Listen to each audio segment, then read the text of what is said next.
Hi everyone. So today we are going to read about another poem which has a very deep meaning, and you can call it as it is going to be a very motivational poem for you. What happens usually is that in our lives we encounter situations that make us sad or that make us like they cause some kind of trauma in our lives. So what as people we do is that we focus more on the negative instead of being positive. So here through this poem you will certainly understand that there are many things that can be better for you. Like there can be things that you can always count upon. Like instead of only focusing on the negative things, you should also focus on the positive things. Now, why can't we focus on the positive things? What is the reason behind it? Because we don't know what are those positive things around us. We have assumed, we have expected a lot of extraordinary, great things. So in that process, we forget that there are some beautiful things around us which are small, which can give you immense happiness, but we fail to identify them. So, through this poem, you're going to identify those and understand that your life is beautiful, no matter how many problems you encounter or how many traumas you go through. So, let's start with this wonderful poem. So, the name of the poem, as you can see here, is A Thing of Beauty. Okay. So, what do you understand from this thing of beauty line? If I say thing of beauty, thing here is anything that gives you happiness. Beauty here is happiness, and thing is any object. Okay, it can be nature also, it can be any natural thing, man made thing, artificial thing, but something that gives you happiness throughout. That means it will never stop. Something that is forever, something that gives you forever happiness. A thing of beauty is a joy forever. So, what is the poet trying to say here? Whatever that thing is, like I just told you, it would be a man made thing, it would be something. A thing of beauty is a joy forever. That beautiful thing will always give you joy, no matter what. It is not a one day thing. That thing will give you joy and happiness always. Its loveliness increases, it will never pass into nothingness. Nothingness means empty. So it will keep on growing more beautiful. It will look more lovely, but it will never pass into nothingness. That means it will never stop. The poet is trying to emphasize whatever thing of beauty you are talking about. Now you have to judge what it is for you. For me, a thing of beauty can be my pet. Because whenever I see my pet, I get that immense happiness. And each time I see my pet, I become more happier and happier. So it is like it is my happiness is growing each time I see him. So it's not getting reduced, rather, it's getting increased and multiplied. So, in the same sense, the poet is saying that whatever is a thing of beauty for you, its loveliness will increase day by day, but it will not decrease and it will never come to zero because that is the real thing of beauty for you. That you have to identify. But will keep a bower quiet for us and a sleep full of sweet dreams and health and quiet breathing. Now they are saying that a thing of beauty here will be like trees. So it is kind of, I'll just explain this metaphor to you. See, there are two figure of speech. In simile, you compare two things directly. That this rose is as beautiful as your face. Direct comparison. So when you compare two things directly, it is called simile. But when you have an indirect comparison using different words, okay, where you cannot find out directly, but it is an indirect reference to something, then it is called as a metaphor. So in this line, a thing of beauty is compared to a bower here. Bower here means trees that give you shade. So just imagine sometime when it's a hot sunny day and you want to go into some shade. So you go and sit under the tree. So that tree gives you a different level of satisfaction. You can sleep under that tree full of sweet dreams. And when you are sleeping, you will have good dreams under that tree and you can be calm. You will not be anxious. Similarly, a thing of beauty takes away your worries and give you that immense calmness and peaceful and lovely dreams, everything lovely into your life. So here, thing of beauty is compared to the bower. Bower here are trees that give you shade, and when they give you shade, they don't only provide you that shade part, but they give you some kind of immense happiness, and they soothe yourself. All the worries they go out of your head because then you feel relaxed. you feel calm, you can sleep, you can have good dreams. Similarly, when you have a thing of beauty around you, it will give you that comfort. It will take all your worries.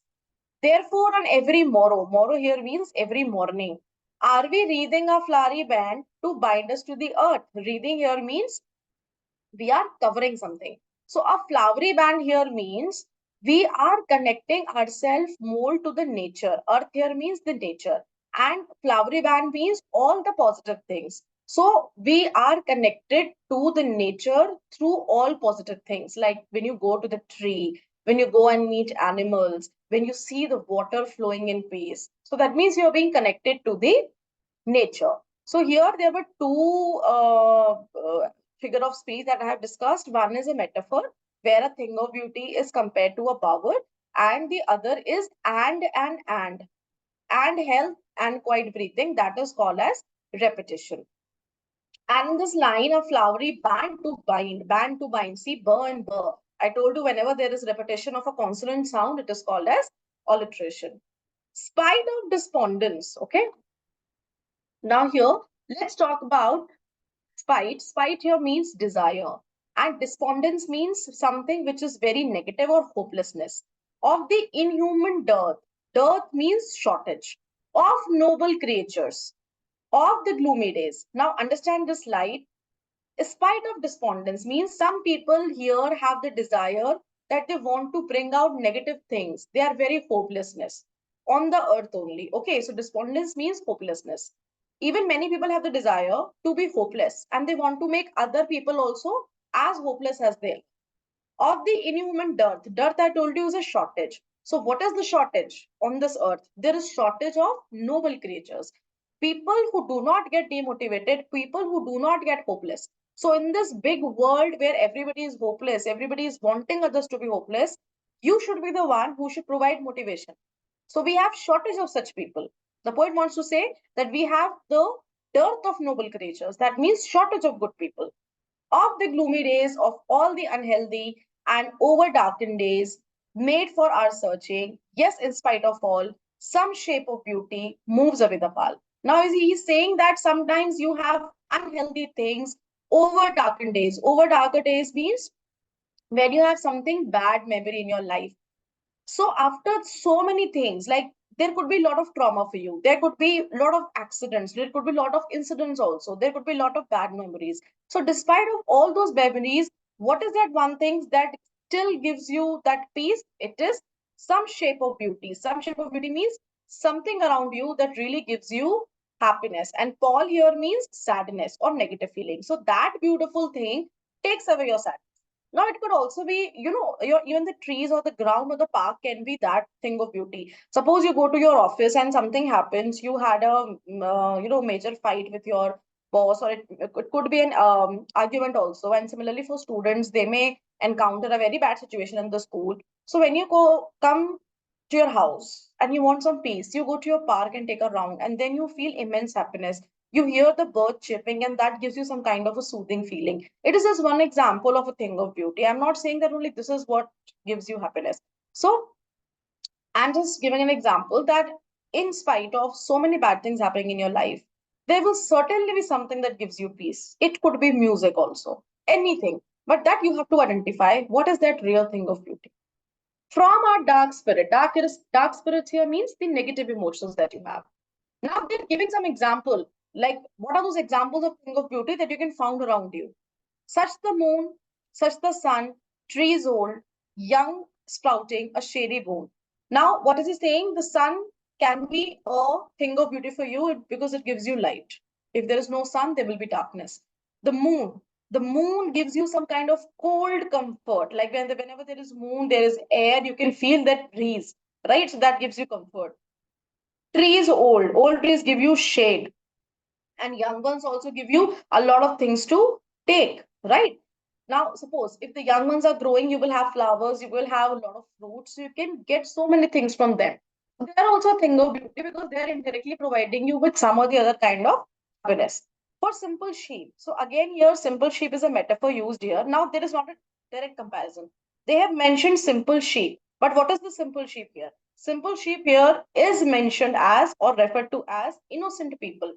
Now, innocent people can also be a thing of beauty. If you always keep your company as clever and rude and ill, sick-minded people, you will never feel happy. But if you are with a person who's very positive, who's very determined, and who has a very innocent mind, so you will feel, even if you talk to that person, you will feel that happiness, you will feel that loveliness in talking to him. So even a simple sheep, that means even an innocent man can be a thing of beauty for you. And such are daffodils. So daffodils are basically flowers, okay? It's a type of flower. So even the daffodils can provide you with the green world they live in. When you see a lot of daffodils, it's a beautiful sight. So even they can be a thing of beauty for you. And clear rills. Rills here means stream of water. Suppose the water is flowing. So even if you watch that rill, and that rill is very important because along with that rill, many plants also grow along. It is also providing water to the small, small herbs and plants that are crossing its way. So imagine that drill is so good. You see that it is watering other plants also, and it is giving soothness to you also. That for themselves a cooling covert. Covert here means to cover something. Make against the hot season. So water of course help you against the hot season. And the mid forest break, rich with a sprinkling of fair musk rose bloom. So this break here means they are set of plants. Okay, so when you go to a forest, you will find very less plants, okay? And they cannot give you that soothness or air. So when you go in a forest devoid of plants or animals and you see this break, this this set of plants will also give you a kind of happiness. Or you can say that this break is also a thing of beauty for you during the hot season. You must have heard that many people want to keep plants in their home because that gives them some kind of fresh air, freshness in the morning, and they will feel lesser heat because of the plants. So, if in a forest and it's a very hot season, it's very sunny day, you get to see some break like this, forest break like this. So, you will feel that it's a thing of beauty for you because they're soothing you. Musk rose blooms are also a kind of flower, like I mentioned in the daffodil. And such too is the grandeur of the dooms we have imagined for the mighty dead. So, mighty dead here, first of all, means the soldiers or somebody who has really done some great work. It is not necessarily to be a soldier, but somebody. Mighty dead means somebody who was very powerful, but now he is no longer there. And he is no longer there because he has done something very nice for the country. So that person can also be like that person can also be an inspiration for you. It can be a thing of beauty for you that even I have to be like that person. I have to do something for the nation. I have to do something for the animals. It could be an act of social act, social service, whatsoever. It could be anything. So grandeur means appearance. So it could also be the appearance of somebody who was a glorious person, but now he is not that glorious. Now only people remember about him, but he is dead. So here, one more thing that you need to understand that mighty dead is a oxymoron here. Oxymoron is another figure of speech, and oxymoron means when two words are used which are opposite or contrasting. So mighty here means somebody who's powerful, and dead means who has no power. Okay, so this is just an example for you. So there are certain words we use to represent people or objects or humans. So when those two words are contradictory to each other. When they are opposite in meaning, it is known as oxymoron. Okay, so oxymoron is another figure of speech here that we have used. So up till now, we have used many of them, like we have used simile, then we have used metaphor, then we have used alliteration, then now we have used oxymoron, and one more you will be studying, and that is going to be in the next slide. So he's saying that even the mighty dead who are no longer in life now, they can also be a thing of beauty for you. Remembering their sacrifices, you can also feel like you have to do something great or achieve great in your life. All lovely tales that we have heard or read. So these tales are the stories of the same mighty dead. An endless fountain of immortal drink. Endless fountain here is hypertone. Now, this is another figure of speech. Hyper means you can understand from the word something which is exaggerated, and bol are the definition or explanation of something. So, when you say some word which shows an exaggeration, endless is no limit. That means it's being just exaggerated, right? There is no limit to an endless itself means something which is not imaginable. You cannot count, you cannot total it. So an endless fountain. Now what is this endless fountain? They are saying a thing of beauty is like a fountain of an immortal drink. Immortal means something that cannot die. So, if you remember in most of our scriptures, we had one Amrit, that there was a fight between two of the one with the lords and the other were the Asur, and then they were extracted an Amrit from that. There was something extracted, and that Amrit was so precious, right? It could help anybody in the world. So that is what they're trying to say, that this thing of beauty is like an Amrit, immortal drink, that once you have it, you can never die. So this is like an Amrit, and it is not very limited. It is unlimited. It is an endless fountain, right? Pouring onto us from the heavens bring. Pouring means who's giving you. Somebody is pouring it onto you, and who's pouring it onto you? Heaven bring. Heaven bring here means edge, and heaven means God. So God is constantly pouring you with lot of good things, with lot of beauties. But we as humans fail to identify them. Now they have given you so many examples. You have sun, you have moon, you have innocent people, you have daffodils, you have so many breaks. So if you think it thoroughly or very deeply, you will understand that these things are somewhere providing you the happiness that you're looking out in the materialistic world. So you need to identify, because so many things are being poured onto you from the heavens brain. God is constantly sending you some good things in your life. You just have to identify that. So you have to identify the thing of beauty that gives you immense happiness. So that's all for today. I hope that the lesson was very clear to you and you get some inspiration out of it. Thank you. Keep sharing, keep subscribing, and keep liking.